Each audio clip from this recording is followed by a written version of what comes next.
Ndërpse fundi muajit shtator po afron, Vlora vazhdon të mbetet një nga destinacionet më të preferuara për turistët vendase të huaj. Ajo që bie më shumë në sy në këtë periudhë është rritja e ndjeshme e numrit të turistëve që udhëtojnë me kamper, të cilët kanë zgjedhur jo vetëm të pushojnë, por të eksplorojnë më thellë bukuritë e natyrës dhe kulturës shqiptare. Turistë nga vende të ndryshme të Europës, përfshirë Zvicrën, Gjermaninë, Britaninë e Madhe dhe shumë shtetet e tjera, kanë zgjedhur muajin shtator për të kaluar pushimet e tyre në Shqipëri. Për shumë prej tyre është hera e parë që vizitojnë Vlorën dhe vendin tonë, ndërsa të tjerë janë kthyer pas eksperiencave pozitive të mëparshme. Në intervistat e dhëna, vizitorët ndajnë përshtypjet e tyre pozitive për mikpritjen, natyrën dhe atmosferën e qetë që ofron Vlora në këtë periudhë të vitit. Të vendosur në kamper të ndryshëm përgjatë vijës bregdetare apo zona periferike, ata shprehen se shtatori është koha ideale për të udhëtuar, larg zhurmës së sezonit të lartë dhe më tepër autenticitet të jetës lokale.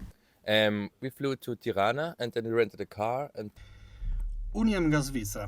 Kemi vendosur të udhëtojmë me kamper pikërisht për faktin se kemi mundësinë të vizitojmë disa vende njëkohësisht. Fillimisht kemi mbritur në Tiranë, më pas jemi drejtuar veriut të vendit tuaj, duke u ndalur edhe në Theth, ndërsa tashmë po pushojmë në jug të Shqipërisë.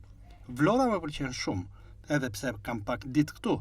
Mund të themi që natyra është fantastike, ushqimi gjithashtu, ndërsa kemi arritur të shikojmë disa vende. Do të qëndrojmë edhe disa ditë, ndërsa më pas do të largohemi edhe në jug të vendit, kjo për të eksploruar sa më shumë vende në Shqipëri. And for you, is first time in Albania? Yeah, it's the first time in Albania. Edhe unë jam nga Zvicra, se ndodhem këtu. Kisha dëgjuar më parë dhe tashmë po më pëlqen shumë. Kemi udhëtuar në disa qytete të Shqipërisë, ashtu siç tha edhe bashkëfolsi. Kemi shkuar në veri të vendit tuaj. Kemi vizituar Shkodrën, Thethin, por edhe Tiranën, ndërsa tashmë kemi vendosur prej 2 ditësh në jug të Shqipërisë dhe në qytetin e Vlorës. Kampingu është fantastik, pasi ndodhet në një vend të pyllëzuar dhe është shumë qetë. Kjo është një periudhë ideale për të kryer pushime. Is this London? You? no, I'm from Germany. Germany. Yeah. And Unë jam nga Gjermania. Jo, nuk është hera ime e parë këtu. Kam ardhur disa herë në Shqipëri. Më përpara kam qenë edhe me punë në vendin tuaj, ndërsa tashmë jam për pushime. Shqipëria është një vend fantastik. Vlora gjithashtu. Më pëlqen shumë qyteti i Vlorës. Është një vend ku gjen gjithçka. Mikpritja mbi të gjitha, por padyshim natyra, deti dhe gjithçka tjetër unë kam gjetur në Vlorë është fantastike. Unë vi shpesh për pushime në Shqipëri, pasi siç thash kam punuar dhe tashmë dëshiroj ta eksploroj si turist. Udhtoj me kamper, pasi mund vendosem në vende si ky ku ndodhem këtu në Vlorë, në një vend të pyllëzuar ku ka shumë qetësi. Periudha e fundshtatorët është fantastike për të kryer pushime. is the first time in Albania? Yeah, it's the first time. Our second day. Jam nga Zvicra dhe vi për herë të parë në Vlorë dhe në Shqipëri. Kjo është dita jon e dytë këtu.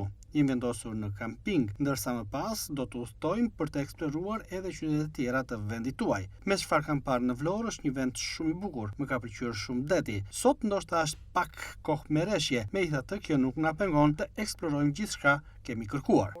Yes, I heard a lot of recommendations. Se ndodhem këtu, dhe kisha dëgjuar më parë për Shqipërinë, natyrisht që kisha eksploruar në Google. Kam parë se çfarë të ofron Shqipëria dhe mbi të gjitha Vlora. Është një vend me të vërtet shumë i bukur, kam mbetur e impresionuar. Natyrisht që më pas do të rikthehem sërish. Turizmi me kamper, që shfaqet gjithnjë më shumë si një formë alternative dhe shumë praktike e udhëtimit, duke i dhënë mundësi vizitorëve të lëvizë lirshëm dhe të njohin më shumë zona, shpeshherë dhe ato më pak të eksploruara. Kjo pranishtuar e turizmëve, sidomos në fund të sezonit, tregon një potencial të rëndësishëm për zgjatjen e sezonit turistik në Shqipëri dhe veçanërisht në jug të vendit.